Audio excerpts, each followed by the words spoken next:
Hi, I'm making a test video to see if I can show people how to use some of the main features of Zoom.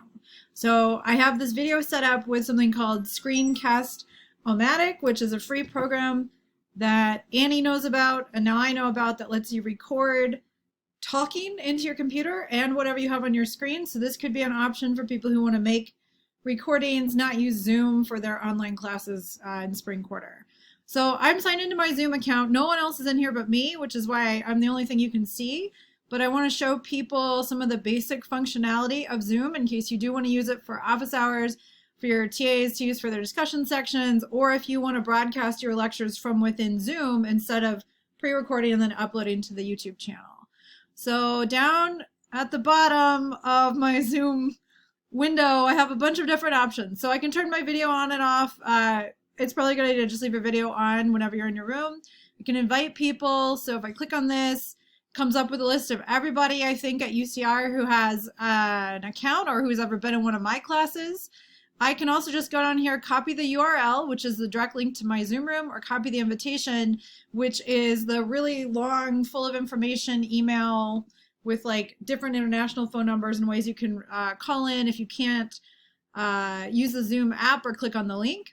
So I can add people manually, manage participants. There's only me to manage because I'm the only one in here, so that's not very helpful right now. Sharing screen has a lot of important features for teaching, so I'll walk you through that in a minute. Chat functionality, if anyone else was in here with me, I could type to them or only, well, I can't do it now, but if other people were in here, I could direct my message only to one person, say only to my TA, or if I'm the TA helping monitor a class being held through Zoom, could respond only to students who have questions instead of interrupting the lecture.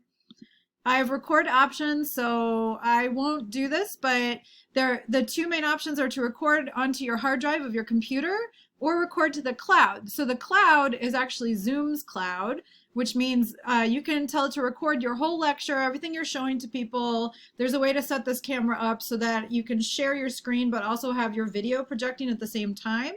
It will all get recorded to the cloud, and then you can go into your Zoom web page when you're logged in and download that so you could upload it to YouTube or post the link to iLearn for your students to watch after your lecture has taken place. Breakout rooms will be important for discussion sections potentially, or smaller classes if you want to have students who are attending your class in Zoom get into smaller groups. You can set this up before the meeting even starts. Annie and I will show you how to do that. And you can drop in as the instructor, you or the TAs who are the hosts of the Zoom meeting, can drop into any of the breakout rooms and just kind of participate with small groups of your students just like you would do in an actual in-person classroom. This reactions button is new, but this is like, you guys, I can tell myself that I'm doing a great job. Oh, really great job. I guess that's useful for some things. Okay, so I'm going to stop there and see how this test video is doing on ScreenCastOMatic.